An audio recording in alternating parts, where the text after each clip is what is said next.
why you keep falling off every time life gets busy, and how to overcome it. Hey team, and welcome to this week's episode of The Inspired Show. The show is dedicated to helping you become the best version of yourself, mentally as well as physically. I've got an absolutely amazing episode for you guys this week, but before we go into it, if you're not done this already, hit that subscribe button. It means you get updated every time a brand new episode drops. Smash a like on this video, and let me know your thoughts in the comment section as well, and share it with somebody who may benefit from this episode. Don't forget, there's also all our social media handles down below. We post content every single day on all platforms, so make sure you're dropping us a follow. And if you need additional help, the link to our exclusive communities down there as well, where you get a ton of coaching for the fraction of the price of most coaches' one-to-one coaching programs. So make sure you check that out. But in today's episode, I want to go through why you keep failing when life gets chaotic and what we can do to fix that going forward today. So what you're going to discover in today's episode is motivation versus structure, what actually worked for me personally, and how to build your own fallback plan as well. And by the end of this episode, you're not going to need motivation ever again to stay on track with your health and fitness goals. So first things first, what we're going to be going through is motivation versus structure. I'm going to give you some examples of this, just so it's really clear in your mind how to make sure you do it correctly and how to move forward with your goals. So let's say going to the gym for the first example. Okay, so a motivation example of this is I'll go to the gym if I feel like it after work. So that's kind of like an open-ended goal of going to the gym every single day. Now this can work really well when you're well rested, when you're stress-free, when you're motivated, and when you're in the mood. But we know, as busy parents for most of us, that's not always the case. And what happens then is we fail every time we get tired, every time we get stressed, and every time we're not in the mood, because 9 times out of 10, not a lot of people want to go to the gym and put in hard work because it's difficult, if we're being completely honest with ourselves. And the outcome means we skip our workouts, we don't see the progress needed to get fitter and stronger. We're breaking those promises in ourselves, which means we're breaking down confidence, and we're building inconsistency. So how would this look with a more structured approach? So instead of leaving an open-ended goal of I will go to the gym if I feel like it after work, is I will go to the gym every Monday, Wednesday and Friday at 6 p.m, no matter how I feel. Now this works really well when life gets busy because you've already scheduled it in as part of your routine. This works when energy is low, but your routine will then take over. You do not need to decide when you're going to the gym because you know when you're doing it, and the outcome means fewer missed sessions, building confidence and trust in yourself, and getting the knock-on effect of the results of going to the gym on a regular basis. Now, I want to go through a motivation example with regards to healthy eating, because again, this is something a lot of people really struggle with as well. A motivation example is I will eat healthy if I have time to cook something nice tonight. Now, what this happens is it fails when you're stuck in work and you get home late. It fails when the kids are kicking off and driving you crazy. And if you skip meals and you end up absolutely hank-marvin, you're probably not going to want to take the time to cook a nutrient-dense meal. You're probably going to want to order an Uber Eats. So the outcome leads to takeaways, snacks, or emotional eating. So what would be a structured example of this? Well, a structured example of healthy eating would be I always have healthy prepared meals in the fridge or freezer as a backup. And this could be something as small as doing some meal prep on the weekend. It could be having high protein ready meals there as kind of the last resort, or 10-minute fallback meals that you know you can whip up in no time at all. And these are things that I definitely recommend all my clients do. Now, this works really well when motivation is low, when you're strapped for time, and when you're low on energy, when life is throwing curveballs at you left, right, and center. And what this then does, it allows you to stay on track despite how busy and hectic life can be.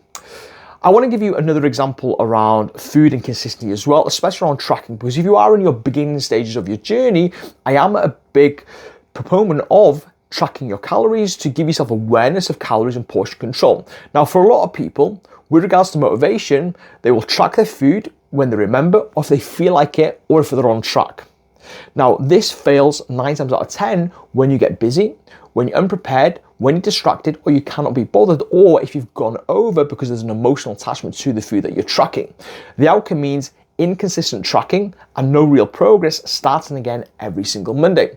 So a structure of motivation with regards to this and structuring your food and tracking would be, I will track my meals every single morning or after dinner as part of my routine. So you make it part of your routine, whether you track in advance when you're planning your meals or at a certain time of day.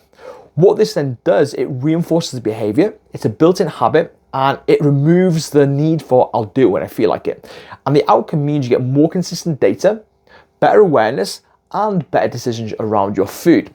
So hopefully those examples made sense to you, and it gives you a bit of an idea of how we look at motivation versus a structured point of view to going forward. So what actually worked for me on my journey? Well, one of the biggest things for me was creating what I call my fallback meals. These were my go-to meals that I could whip up really quickly, really conveniently, without having to think about it, okay? Eggs on toast, a great example. Okay, when I'm strapped for time, it takes me literally seconds to make. Crack a couple of eggs in a bowl, whisk them, whack it in the microwave, 2 pieces of toast. I do love the Jason sourdough, and I've got a high protein, high volume, nutrient dense meal with some healthy fats ready in less than 5 minutes, okay? So it's a great fallback meal.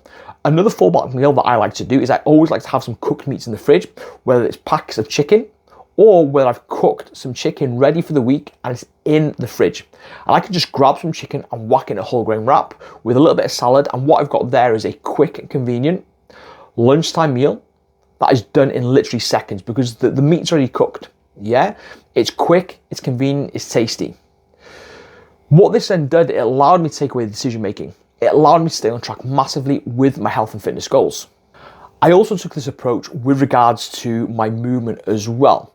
Now, don't get me wrong, I love to have a structured routine when it comes to my exercise and working towards my goals, but I love to have some backup workouts as well that are my go-tos if I know I'm strapped for time. For example, a really great workout that I love doing from a strength point of view if I'm strapped for time is full body circuits, where I'll pick 6 exercises and do them back to back with minimal rest and rest at the end for 1 minute and repeat that maybe 3 to 4 times depending on how much time I've got. So for example, I do a back squat, into a pull-up, into a lunge, into a dumbbell shoulder press, into a deadlift, into a seated row, and maybe a core exercise like a leg raise or a plank. Do that for maybe 12 to 15 repetitions, minimally rest in between each one, and then rest at the end. It allows me to get through a full strength workout in about 20 minutes max, adding the warm-up and cool down on top of that. From a cardiovascular point of view, it could be an interval training workout. Just grab any piece of kit, a couple minutes warm up, then 1 minute hard, 30 seconds rest, and do it as long as I could for the allocated time. Having these little fallback movements, workouts have been a game changer and helped me stay on track. And what this allowed me to do is come away from this perfection and focus on consistency. So how can you actually create your own fallback plan for when life gets busy? So make sure you got a pen and paper or press pause, go and get one, and we're going to run through it right now. First things first is identify your core non-negotiables. And these are non-negotiables that you do no matter what life throws at you. And it doesn't have to be anything exhausting, overwhelming. It's just a what if backup plan moment that you choose. 2 to 3 simple habits. For example, hitting 6,000 steps as a minimum. At least 1 high protein meal. A 5-minute mindset reset. Going for a walk, a bit of journaling, a bit of deep breathing. So these are just your bare minimums to keep the wheels turning when life gets really busy and allows you to focus on consistency versus perfection. Secondly, create a go-to meals list. These are really great if you've got no energy to cook. So again, list these out to your taste and your preferences. A high protein smoothie, omelette on toast, chicken wrap with some salad, a high protein ready meal with some frozen veg, tuna pasta, and just make sure whatever you decide to put on your go-to meal list is have these items stocked every single week, no matter what. So put them on your shopping list.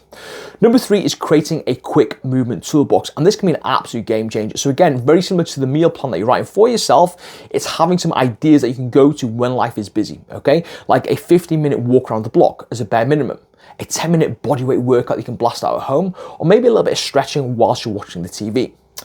Number 4 is anchor it to your current routines. Like we all have current routines and habits. So for example, most people have a cup of coffee or a cup of tea first thing in the morning. So that could be a cue to track your food for the day alongside doing that.